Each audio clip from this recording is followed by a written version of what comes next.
Hi. In this log, we're depicting you how the Zhiel Neelsen procedure is done in low and mid-income countries. The information that we're going to describe you has been collected from experts in the main TB diagnostic laboratory in the city. With this video, we hope to teach you the main variables that may affect a correct diagnostic. This is a very crucial log because with the variables that we have detected, we can design and build embedded systems that may improve, reduce the cost, and make portable the TB diagnostic. Okay, so let's make a quick review of the sputum smear microscopy method. As you can see in this diagram, we have 4 pictures, which describe the whole process of the diagnostic. The first stage is the collection stage, in which patients put their sputum in the containers that you can see over here. Once they have the containers, they pass them to the laboratory, in which specialists or trained personnel perform the Zhiel Neelsen technique. Once they have the slides, they pass them to the evolution area, where the same specialists or trained personnel look at the microscope, and they determine the diagnostic based on the chart that you can see over here. What they do is that they count the number of bacilli that they find in each field of the microscope. 100 fields of the microscope are analyzed in order to give the result. Now we're going to begin to describe the Zhiel Neelsen staining process, the way we were instructed in our city's main local diagnosing laboratory by its experts, which are in charge of verifying other laboratories' results, making bacteria cultures and antibiograms for further diagnosis of the disease. First, after sterilizing the slide with the spirit lamp, we must extract the most useful parts of the sputum, which are the most purulent or bloody and purulent section. This is the most important part of the process. In case of not making a thin, uniform smear, we might not obtain bacilli to stain, which could lead to a false negative diagnostic.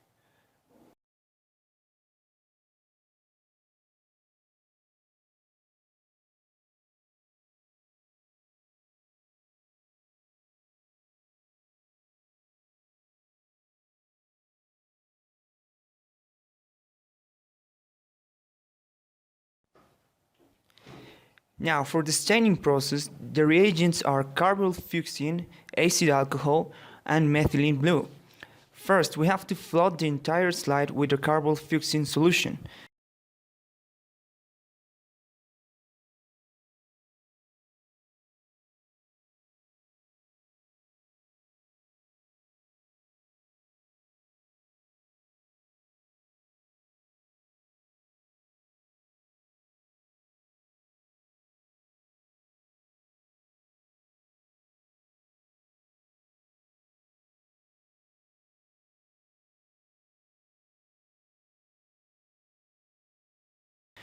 In order to open the pores and penetrate the bacterial wall, we must apply heat to the slide with gentle waving from below with the spirit lamp.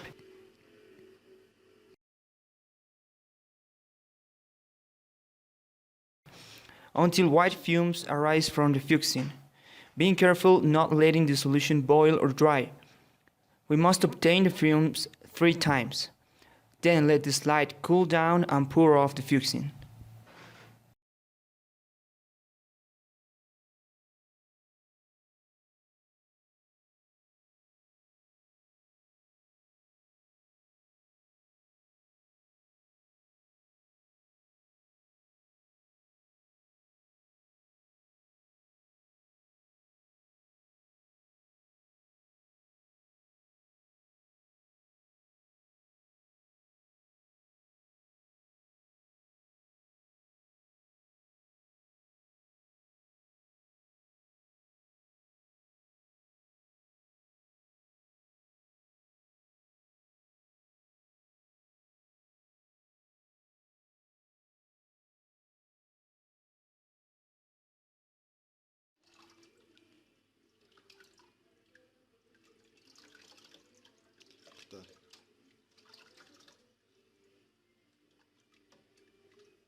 For decolorizing the smear, we will use the acid alcohol solution.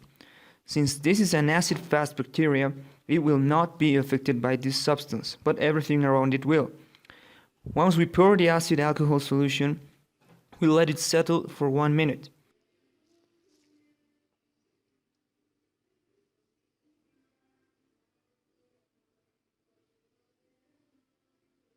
After this, we'll pour it off with a low pressure stream of common water, and now the slide should look slightly pink. And now we'll cover the slide's surface with methylene blue and allow it to stain for 1.5 minutes. Then we'll wash it as well and set the slide to dry.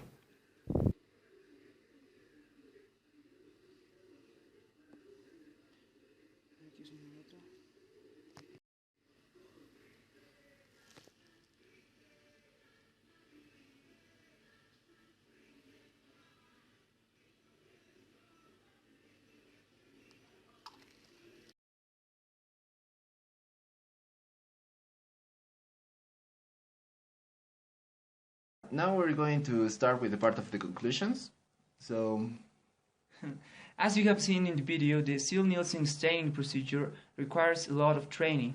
With the expertise that we have acquired training these 2 weeks in our city's main local diagnosing laboratory, we are now able to list the main variables that affect the process and its results. The proper making of the smear and application of the Zhiel Neelsen process are crucial in the diagnostic, since the parasitic burden of the sample also affects results, as we were able to witness in some of the works verified in our laboratory, in which positive 1-cross samples were identified as negatives in other laboratories. First, the two main variables are the quality of the sputum sample and the thickness and uniformity of the smear layer on the slide. If the sample contains saliva and mucus, this reduces greatly the chances of finding a tuberculosis bacilli, which can lead to a false negative diagnostic.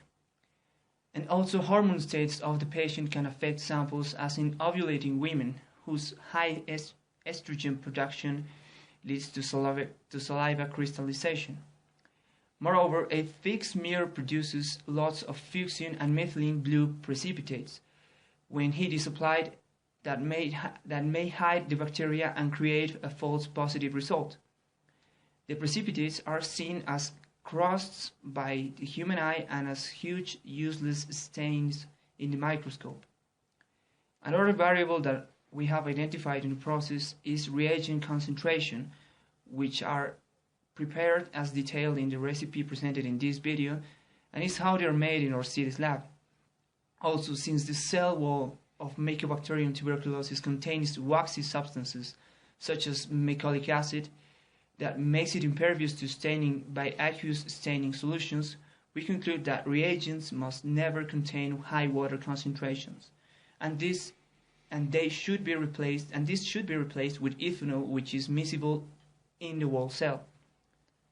Other two variables that we have identified in this stage of the diagnostic are the fatigue of the microscopist and the training of the laboratory personnel. In the first place, the fatigue of the microscopist clearly affect a TB diagnostic result. Laboratories with few personnel may be overwhelmed by the quantity of samples per day, and therefore they may provide too many false positives and false negatives.